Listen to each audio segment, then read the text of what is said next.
وقت 9:51 ہو چکے ہیں اور اس محفل کے اختتام کا وقت جو ہے وہ 10 بجے ہے۔ 8:30 سے 10 آج کل اس محفل کی ٹائمنگ ہے۔ 8:30 بجے اس کا آغاز ہوتا ہے اور 9 سے 10 بجے درس قرآن کا بیان ہوتا ہے۔ تو میں آپ کے سامنے آج درس قرآن کے لیے حاضر نہیں ہوا ہوں کیونکہ وقت بہت کم ہے اور اتنے کم وقتوں میں ایک آیت پر بھی بیان کرنا ممکن نہیں ہے، لہٰذا بس ایک اپیل آپ سے میں آج کرنے کے لیے آیا ہوں اخیر کے کچھ منٹوں میں کہ آپ حضرات درس قرآن کی اس بابرکت محفل میں حاضر ہوتے ہیں۔ اللہ پاک قبول فرمائے اور قرآن اور صاحب قرآن صلی اللہ تعالی علیہ وسلم کے فیضان سے مالا مال فرمائے۔ مگر ایک بات میں آپ سے عرض کرنا چاہوں گا کہ اگر وقت کا خیال رکھتے ہوئے تشریف لائیں تو یہ ہمارے لیے کافی آسانی کا باعث ہوگا، کیونکہ ہمارے کئی سارے ایسے احباب ہیں جو بالکل وقت پہ تشریف لے آتے ہیں اور ان کے آنے کے باوجود کبھی کبھی ایسا ہوتا ہے کہ درس قرآن کا آغاز ٹھیک 9 بجے نہیں ہو پاتا، چونکہ حاضرین کی تعداد انتہائی کم ہوتی ہے۔ تو میں آپ سے یہ استدعا کروں گا کہ آپ حضرات وقت کا خیال رکھتے ہوئے کم سے کم ٹھیک 9 بجے یا اس سے پہلے پہنچنے کی کوشش کریں تاکہ وقت سے اس کا آغاز ہو اور وقت ہی پر اختتام ہو۔ کئی سارے لوگ ہوتے ہیں جن کو بہت سارے اہم کام ہوتے ہیں اور وہ آتے ہیں یہ سوچ کر کہ 9 سے 10 بجے تک کی ٹائمنگ ہے، پھر 10 بجے وہاں سے نکل جائیں گے تو اپنا کام بھی کر لیں گے، لیکن جب پروگرام وقت پہ ختم نہیں اگر نہیں ہوتا تو 10 بجے نکل بھی نہیں پاتے ہیں، یا اگر نکلنا چاہیں بھی تو ایک نکلنے کا من نہیں کرتا ہے کہ تمام لوگ ہیں وقت سے پہلے جائیں، یہ کئی چیزیں رکاوٹ بن جاتی ہیں۔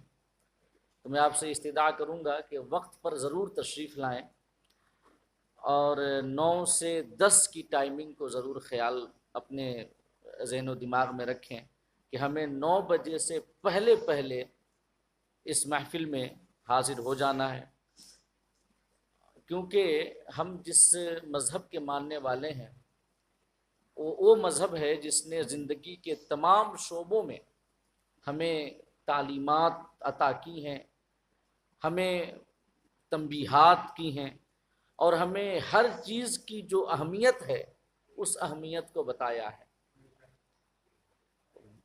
ماں کی گود سے لے کر لحد تک زندگی کا کوئی ایسا شعبہ نہیں جس شعبے کے حوالے سے اسلام کی رہنمائی اور ہدایت موجود نہ ہو۔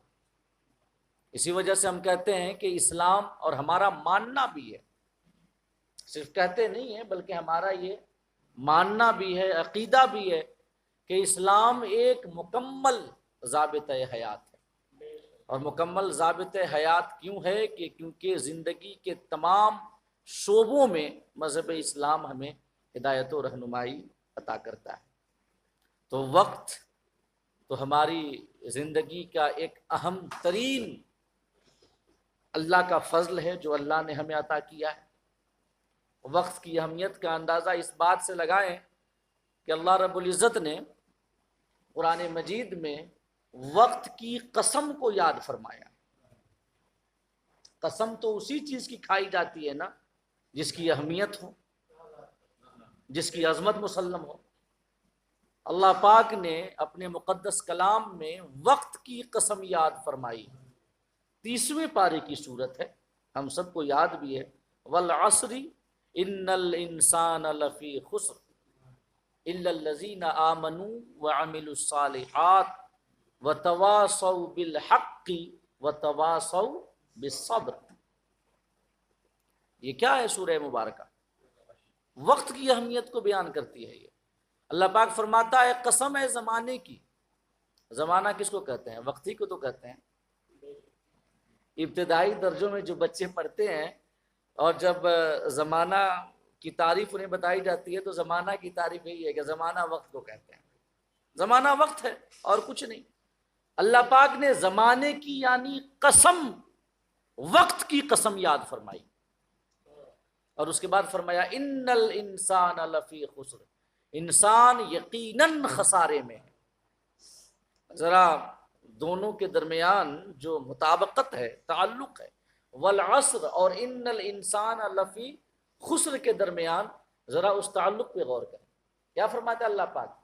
قسم ہے زمانے کی، ان الانسان لفی خسر، انسان یقیناً خسارے میں ہے، یقیناً گھاٹے میں.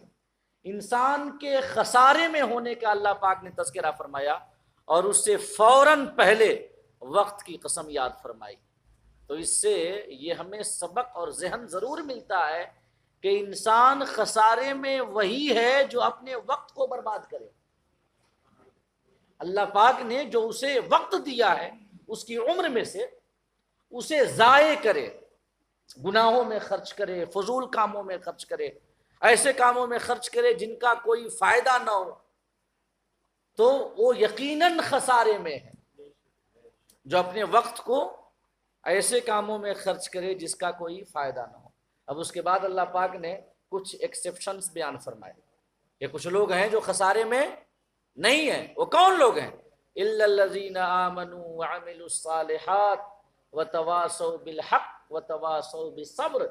اگر میں ان آیات کا ترجمہ ایک جملے میں کروں تو ترجمہ یہ ہوگا کہ وہ انسان خسارے میں ہے جو اپنے وقت کو غلط کاموں میں خرچ کرتے ہیں، اور وہ انسان خسارے میں نہیں ہے جو اپنے وقت کا صحیح استعمال کرتے ہیں. یہ اصل ہے، صحیح استعمال کرتے ہیں. صحیح استعمال مطلب ایمان کے تقاضوں پر عمل کرنے کے لیے وقت کا استعمال کرتے ہیں، اعمال صالحہ کرنے کے لیے وقت کا استعمال کرتے ہیں، دعوت و تبلیغ کرنے کے لیے وقت کا استعمال کرتے ہیں، ایک دوسرے کو اچھی باتیں بتانے اور صبر کی تلقین کرنے کے لیے اپنے وقت کا استعمال کرتے ہیں. وہ خسارے میں نہیں. حضرت عبداللہ بن عباس رضی اللہ تعالیٰ عنہ سے مروی ایک حدیث پاک ہے، یہ بخاری کی حدیث ہے، حدیث صحیح. آقا نے فرمایا نعمتان مغبون فیہما کثیر من الناس، نعمتان مغبون فیہما کثیر من الناس. خدائے پاک کی دو نعمتیں ایسی ہیں جن میں اکثر لوگوں کو دھوکہ رہتا ہے. اور وہ کون سی دو نعمتیں ہیں؟ آقا نے فرمایا پہلی نعمت الصحت، صحت. اللہ پاک نے ہمیں صحت عطا کی ہے، اعضائے بدن بالکل مضبوط ہیں، قوائے جسمانی ٹھیک ٹھاک کام کر رہے ہیں، یہ محنت کرنے کی طاقت ہے، بالکل صحیح ہے. تو ہم اس میں اکثر دھوکے میں رہتے ہیں کہ ابھی تو ماشاءاللہ ہمارے پاس صحت ہے اور میں جو چاہوں وہ کر سکتا ہوں، اور سکتا ہوں کرتے کرتے کرتے کرتے کرتے صحت چلی جاتی ہے، مرض کا حملہ ہوتا ہے اور اس کے بعد کچھ کرنا بھی چاہیں تو نہیں کر پاتے، ہے کہ نہیں ہے؟ اور اس کے بعد آقا نے فرمایا والفراغ، اور دوسری نعمت جس میں اکثر لوگوں کو دھوکہ رہتا ہے وہ ہے وقت کی فراوانی. وقت کی فراوانی مطلب کیا؟ کہ ابھی اب تو ہم جوان ہیں، ابھی مرنے میں بہت ٹائم ہے، کئی سال ابھی زندہ رہنا ہے کہ نہیں ہے؟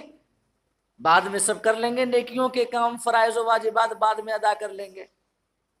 اور اس کے بعد ہوتا کیا ہے؟ موت جیسے بوڑھوں کو اپنی چنگل میں دبوچتی ہے، جوانوں کو بھی نہیں چھوڑتی. اگر وقت آ جائے تو اذا جاء اجلہم، یہ بھی وقت کی بات ہے، جب وقت آ جائے فلا یستاخرون ساعۃ ولا یستقدمون، تو وقت نہیں ملے گا. یہی مطلب ہے نا، جب وقت آ جائے تو وقت نہیں ملے گا. تو لوگ وقت کے بارے میں بھی اکثر دھوکے میں رہتے ہیں کہ ابھی بہت وقت ہے، پھر وقت چلا بھی جاتا ہے، پتہ بھی نہیں چلتا ہے، اور وقت ان کے پاس ختم ہو جاتا ہے۔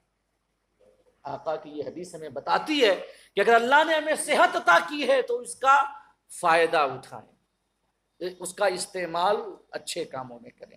اللہ پاک نے ہمیں وقت عطا کیا ہے تو اس کا بھی فائدہ اٹھائیں، اس کا استعمال بھی بہتر کاموں میں کریں۔ یہ نہ سمجھیں کہ بہت وقت ہے، کیونکہ وقت کبھی زیادہ نہیں ہوتا۔ وہی تو ایک چیز ہے جو کبھی زیادہ نہیں ہوتی، وقت۔ باقی تمام چیزیں زیادہ ہو سکتی ہیں، دولت ضرورت سے زیادہ ہو سکتی ہے، طاقت ضرورت سے زیادہ ہو سکتی ہے، شہرت، عزت، منصب، تمام چیزیں ضرورت سے زیادہ ہو سکتی ہیں، لیکن وقت کبھی ضرورت سے زیادہ نہیں ہوتا۔ جتنا یہ اس کا فائدہ اٹھا لیں آپ، وہی ہے، اس کے علاوہ کچھ نہیں ہے۔ تو اور ایک اور حدیث سن لیں آقا کی، جس میں آقا کریم نے وقت کی اہمیت کو بیان کیا۔ فرمایا لا تزول قدم عبد یوم القیامہ حتی یسأل عن عمرہ فیما افنا۔ کل قیامت کے روز انسان کے قدم خدا کی بارگاہ سے اس وقت تک نہیں اٹھیں گے، یا اسے قدم اٹھانے کی اجازت نہیں دی جائے گی اللہ کی بارگاہ سے، جب تک اس سے اللہ پوچھ نہ لے بتاؤ وقت کہاں گزار کر آئے ہو، بتاؤ کہاں وقت گزارا ہے۔ ان عمرہ فیما افنا، لغوی معنی تو یہی ہے، شابدک ارتھ کہ اپنی عمر کہاں گزاری، لیکن اس کا یہ معنی تو ہم کر سکتے ہیں نا کہ وقت کہاں کاٹ کے آئے ہو، بتاؤ۔ جب تک بتا نہیں لوگے قدم ہلانے کی اجازت نہیں ہے۔ اللہ پاک فرمائے گا کل قیامت کے روز، تو اس وقت کے بارے میں سوال بھی ہوگا، پوچھا جائے گا۔ جیسے ہم پانی کے بارے میں اکثر سوچتے ہیں نا کہ اگر ہم زیادہ خرچہ کر رہے ہیں تو سوال ہوگا، خاص کر یہ مسجدوں میں جب وضو بناتے ہیں تو ہر جگہ لکھا رہتا ہے پانی کا صحیح استعمال کریں، زیادہ استعمال نہ کریں۔ پوچھا جائے گا، وقت کے بارے میں بھی پوچھا جائے گا، کہاں گزارے، کیسے گزارے، کیا کیا۔ اور وقت کی اہمیت کا اندازہ قرآن مجید کی اس آیت کریمہ سے بھی ہوتا ہے، ان الصلاۃ کانت علی المؤمنین کتابا موقوتا، نماز لوگوں پر وقت مقررہ پر فرض ہے، وقت مقررہ پر۔ وقت گزر جائے آپ ادا کر کے دکھا دیجئے، کبھی کر پائیں گے؟ قضا ہی کریں گے نا، قضا ہی کریں گے، ادا تو نہیں کر سکتے۔ فمن شہد منکم الشہر فلیصمہ، جب تمہارے پاس روزے کا وقت آ جائے تو روزہ رکھو۔ روزے کا مہینہ کیا ہے؟ وقت ہی تو ہے۔ جب وقت آ جائے تو روزہ رکھو، اور اگر وہ وقت چلا جائے تو آپ ادا رکھ کے دکھا دیجئے، قضا ہی رکھیں گے۔ آقا نے فرمایا کہ کسی نے بغیر کسی عذر کے رمضان کا روزہ اس کے وقت میں چھوڑ دیا تو اس کی تلافی کے لیے وہ پوری زندگی بھی روزہ رکھ لے، پھر بھی اس ایک دن کے روزے کا جو اجر و ثواب اسے ملتا، پوری عمر کے روزے میں وہ ثواب نہیں ملے گا۔ وقت کی بات ہے، کس کی بات ہے؟ وقت کی بات ہے۔ وہ وقت چلا گیا پھر نہیں ملے گا۔ تو ہمیں چاہیے کہ وقت کی اہمیت کو سمجھیں اور وقت کو صحیح معنوں میں کام میں لائیں، ایسے کام میں لائیں جس کا فائدہ ہمیں اس وقت پر ہو، جس کا فائدہ ہمیں اس وقت پر ہو۔ تو پہلی چیز تو یہ ہے، اس کا خیال رکھیں، وقت کا خیال رکھیں۔ اور دوسری بات یہ ہے کہ دعوت و تبلیغ، لوگوں کو یہ بات پہنچائیں، بتائیں، کوشش کریں اپنے دوستوں کو لانے کی، اپنے ساتھیوں کو جو آپ کے احباب ہیں اس مجلس میں، ان کو اپنے ساتھ لے کر آئیں۔ ان کو جتنا اجر ملے گا نا، اس سے ایک رتی برابر بھی آپ کو کم اجر نہیں ملے گا۔ جتنا اجر ان کو ملے گا اتنا اجر آپ کو بھی ملے گا۔ تو یہ بھی کوشش کریں، کیونکہ حاضرین کی تعداد کافی کم ہے آج، جو عام طور سے ہوتی ہے اچھی، حاضرین کی تعداد ٹھیک ہوتی ہے، لیکن پچھلے 2 سنڈے سے، پچھلے سنڈے اور اس سنڈے کو میں دیکھ رہا ہوں کہ حاضرین کی تعداد ذرا کم ہے۔ تو ذرا اپنے احباب و اقربا کو بتائیں اور انہیں اس مجلس میں لے کر کے آنے کی کوشش کریں۔ اللہ رب العزت اگر وہ نہ بھی آئیں، خالی آپ کہہ دیں تو آپ کا اجر ثابت ہو گیا ہے کہ نہیں؟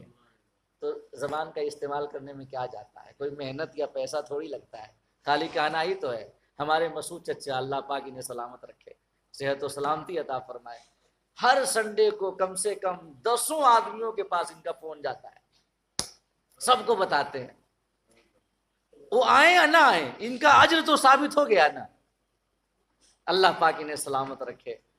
واقعتاً جو ان کی سوچ ہے اور جو ان کی ایکٹیویٹی اور کوشش رہتی ہے، اگر ایسے ہمارے پاس کچھ اور لوگ ہو جائیں تو یہ ہمارا حال بھرنے میں یقیناً سمے نہیں لگے گا۔